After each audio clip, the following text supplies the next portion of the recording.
reunimos un grupito y vamos por la selva y le mostramos la selva y si le gusta la tierra y le quiere coger un pedazo, pues lo hacemos. Entonces arrancamos como a los 15 días el grupito. Bueno, llegamos hasta donde es hoy día Cerritos. Ahí nos cogió la noche por entre la selva.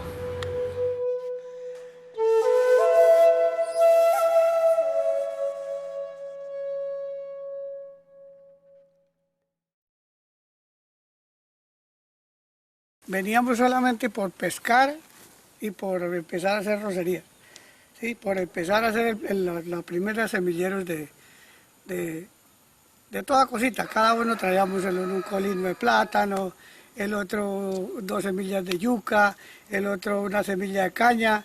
Así, cada uno iba trayendo algo y de esa era la semilla que se iba a fabricar para el otro año, ¿sí? Que sería en el año 71 ya. Sería para sembrar de esas mismas semillas que producían, ¿sí? O sea, no se traían por arroba, no se traían, sino era por onzas, por libras, por pepitas, por maticas, ¿sí? Al Capricho ya vinimos a empezar por aquí a hacer trabajos en el año 70, ¿sí? Que fue cuando se abrieron los primeros rosaditos, las primeras pescas, las primeras cacerías, ¿sí? Eso es más o menos lo que se hizo de arrancada, ¿sí? El campamento, uno tumbaba tarriago y sobre varas le colocaba uno el tarriago así para que no se fuera a mojar la candela, así como la maloca desnucada. Pero entonces nosotros únicamente favorecíamos era que no se nos fuera a apagar la candela cuando lloviera. Y el dormidero nosotros era de un árbol a otro, guindábamos el chinchorro, le colocábamos toldillo y encima un plástico. Y eso era el campamento. Nosotros no teníamos techo. El techo era la selva. Y únicamente echábamos el fogón donde cocinábamos. ¿Qué pasó ahí cuando llegamos? Volaron una cantidad de tentes. Matamos tentes, hicimos la comida como con 7 tentes. Los cocinamos y fue la comida de esa tarde. Aquí vinieron a fundar 2 veredas, o sea, vinieron de Capricho, los caprichudos que era Víctor Roldán, Chepe Corva, Mauro Mendoza y Gonzalo Lozano, ¿sí? Ellos eran los del Capricho. Ellos llegaron por el lado del retorno, subieron por Cerritos, vieron estos bajos y se vinieron a pata. Ellos de retorno para acá, Cerritos, todos ellos abriendo trochas o picas que llamamos nosotros, porque todo esto era selva. A ver qué topaban en estos bajos y toparon muy buenas aguas. Y los de Viro Lindo eran unos señores Cárdenas, ¿sí? Miguel Cárdenas, Gonzalo Cárdenas, Guillermo.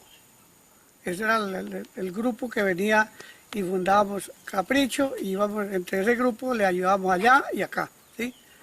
O sea, nos ganábamos fuerzas y íbamos a trabajar allá ganándole fuerzas para que ellos vinieran a pagarlas aquí en el trabajo también. Eso era más o menos lo que se hacía. El Capricho porque comenzó la gente a decirme que habiendo tierra a bordo de carretera allá de San José al retorno, que no tenía dueño. Y que porque yo era tan caprichoso venirme tan lejos por aquí. Sí, que comenzaron a decirme que yo era muy caprichoso, que caprichoso, que caprichoso. Y llegaba yo con la maleta al retorno por allá al mes, 2 meses. Miren, llegó el caprichoso. Sí, el caprichoso. Y de ahí nació la palabra capricho, capricho. Y con Víctor Roldán dijimos, bueno, como aquí el lindero, tumbemos que en la finca suya 1 hectárea y en la finca mía 2 hectáreas para que quedara grande el rosado. Y ahí hicimos el campamento. Ahí el campamento ese sí quedó de 30 metros como por 8 días de ancho. Pero entonces, todo en techo de palma. Ese campamento fue con el fin de que toda la gente que comenzara a llegar por el camino que nosotros hicimos, ahí llegaban, nosotros les dábamos yuca, plátano, comida y los llevábamos por diferentes sitios y donde les gustara, ahí marcaban la finca.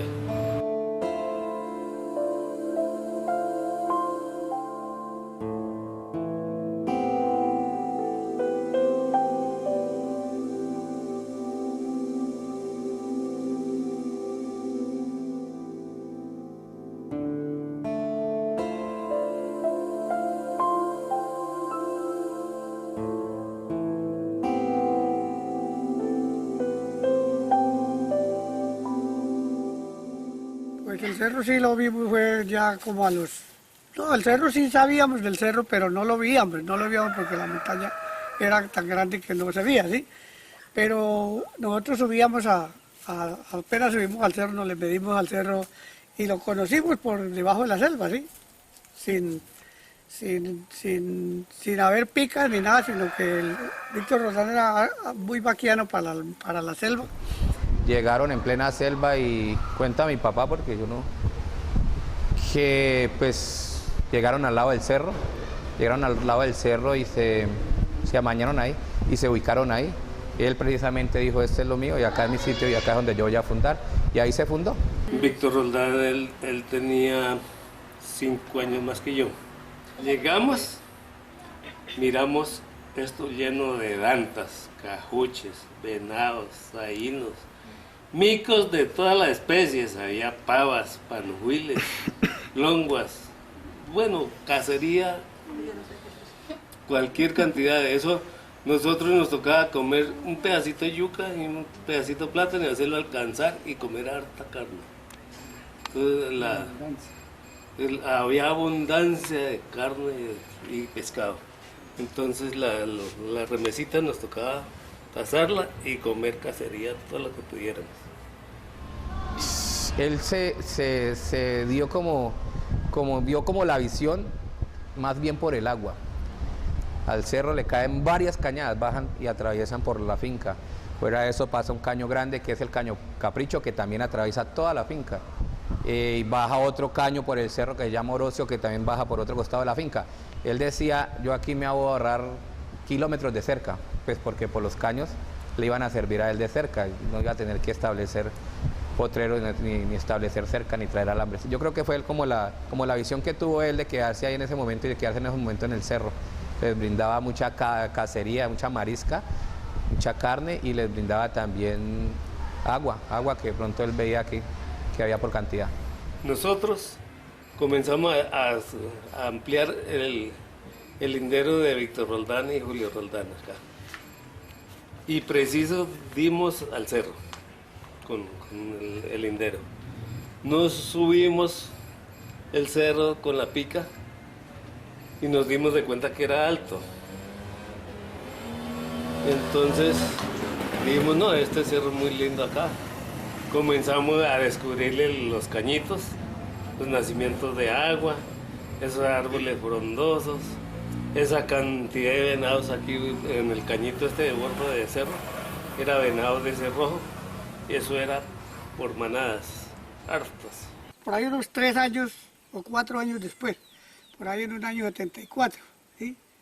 Entonces ya empiezan a planear que hay que hacer una junta de acción comunal entre esos poquitos y empieza a planear de que él sí va a coger ahí, pero que a nadie le va a proponer de que a nadie tumbe en el cerro, que porque hace yo no sé cuántos años se secaba el agua y que ese cerro iría a ser la fuente de agua para esta jurisdicción y de pronto próximamente para el retorno, ¿sí? Como éramos de allá, entonces él venía con esa proyección que desde por aquí se podía sacar agua para el retorno. Por ejemplo, él la sacaba de su idea, de su cabeza de fundacionero vaquiano, se llama eso, ¿sí? Un fundador vaquiano, o sea, que le gusta, que le nace, que sí, eso se lo sacaba de su idea que tenía, ¿sí?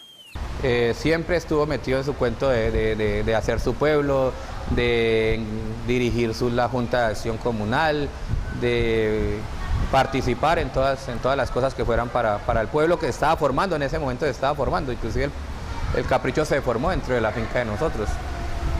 La gente le copiaba porque ese era el que dirigía la batuta y eso, y incitaba pues a cuidar esa parte del cerro.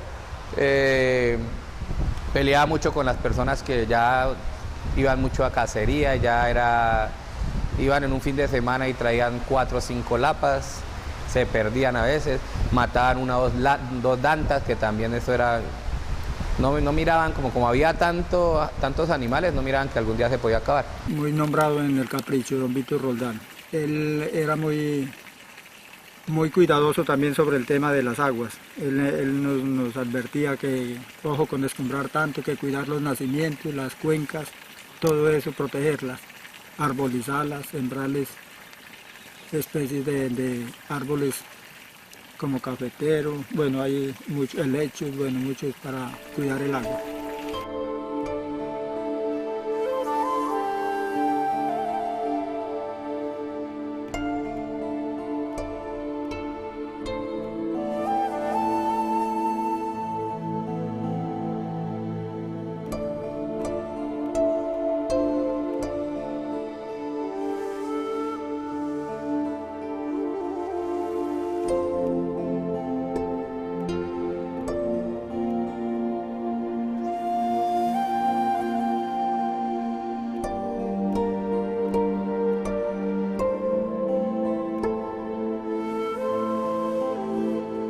La condición fue esa, que el uno allá, el otro aquí, por donde fuera.